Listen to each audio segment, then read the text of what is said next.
Diana, yang baru saja pindah ke Malaysia mengikuti suaminya Dika. Karena bosan menganggur, Diana memutuskan mencari pekerjaan.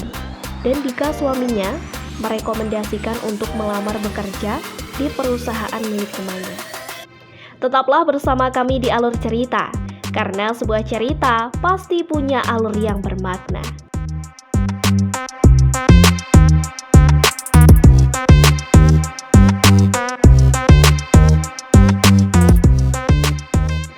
Pendengar cerita, sebelum lanjut kita mau kasih warning dulu nih. Video ini mengandung unsur spoiler. Jadi buat yang anti spoiler club, bisa klik pause dan nonton filmnya dulu ya. Film yang akan kita ceritakan kali ini meraih rating 7,1 dari situs IMDb.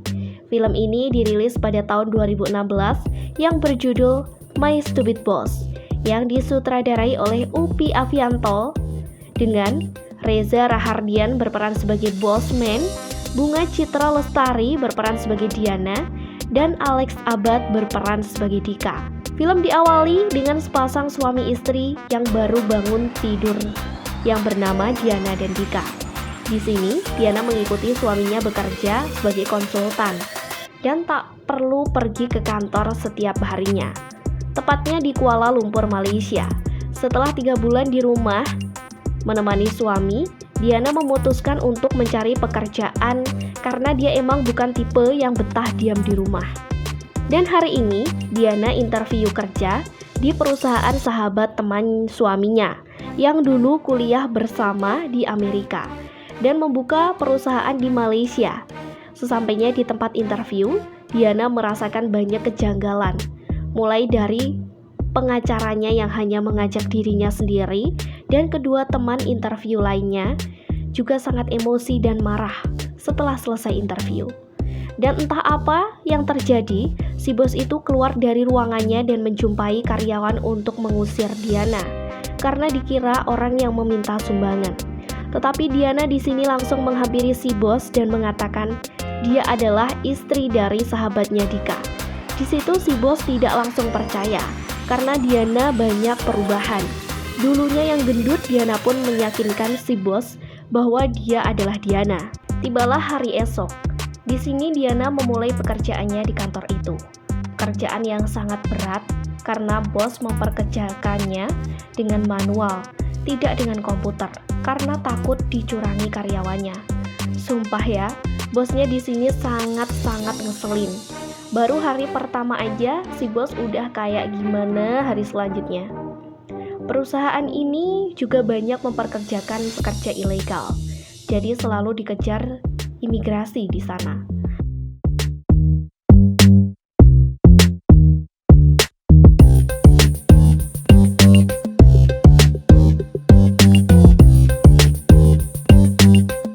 Lalu malamnya pukul 2 pagi, si bos menelpon Diana untuk membuat meeting besok. Keesokan harinya, yang janjinya buat meeting pukul 9, di sini bos datang jam 11. Tanpa merasa salah sama sekali, dan meeting itu dimulai. Di meeting ini mereka dikumpulkan hanya untuk mendengar mimpi bos yang ingin membeli pabrik baru yang besar. Bukan membeli tapi hanya mimpi. Bukan cuma Diana, semua karyawan mengeluh karena sifat bosman yang sangat amat gila.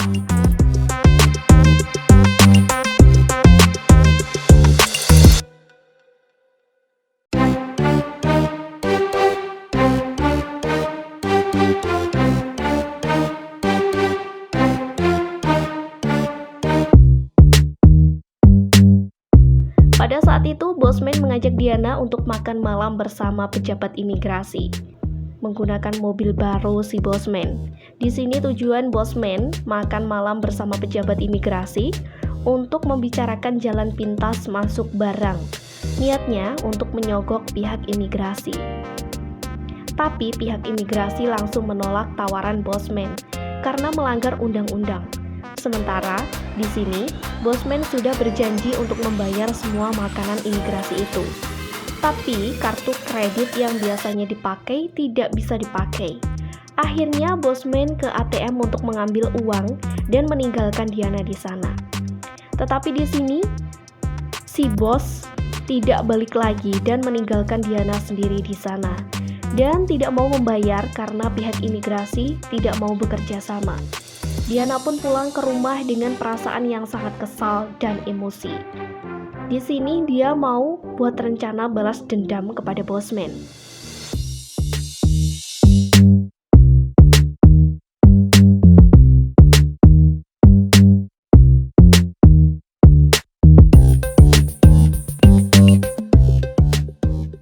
Inilah saatnya pembalasan. Kerani dan teman-temannya ikut bekerja sama untuk balas dendam ke Bosman. Hari ini, Bosman berada di Amerika dan mereka merencanakan untuk menelpon Bosman setiap pukul 2 pagi.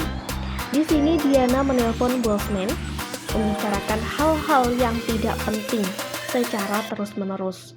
Tepat pukul 2 pagi supaya bos merasa terganggu. Karena merasa berhasil membuat Bosman marah dan kesal, mereka merayakannya dengan berjoget bersama di rumah. Diana merasa sangat senang sekali.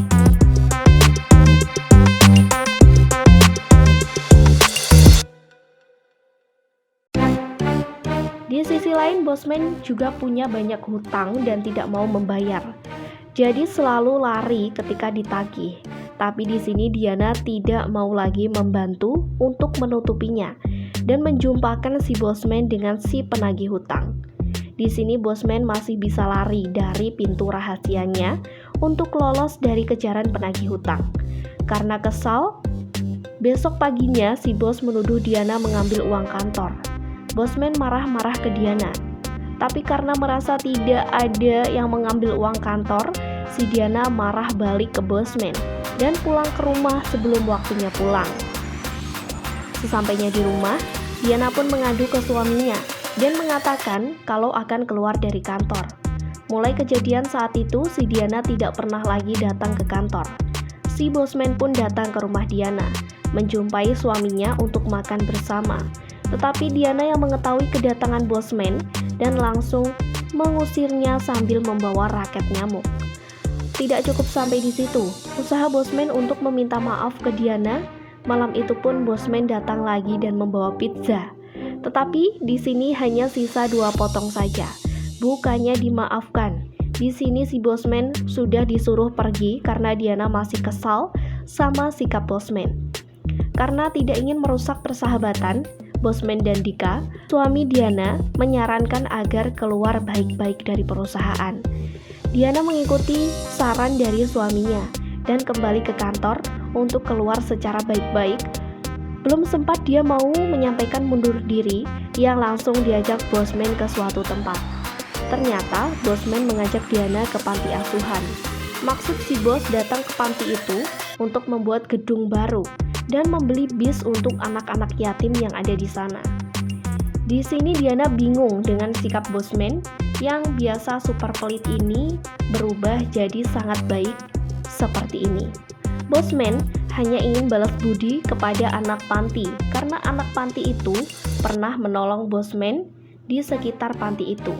Ya, pada saat itu Bosman memberikan uang, tapi anak panti itu menolaknya hingga dia mencari jalan lain untuk balas budi. Dengan cara seperti ini, membangun tempat tinggal mereka menjadi lebih baik. Melihat hal itu, Diana pun langsung berubah pikiran. Yang tadinya mau mengundurkan diri dari perusahaan batal. Sin pun berpindah ke kantor, di mana pada hari itu Bosman berulang tahun, bakal mengadakan makan bersama dan libur kerja pada hari itu. Tetapi di sini para karyawan sudah lama menunggu Bosman yang tak kunjung keluar. Akhirnya mereka menjumpai si bos ke ruangannya. Tapi malah si bos melupakan janjinya dan menyuruh semua karyawan untuk melanjutkan kerjanya. Dan film pun selesai. Oke guys, itu dia alur cerita dari film Stupid Boss.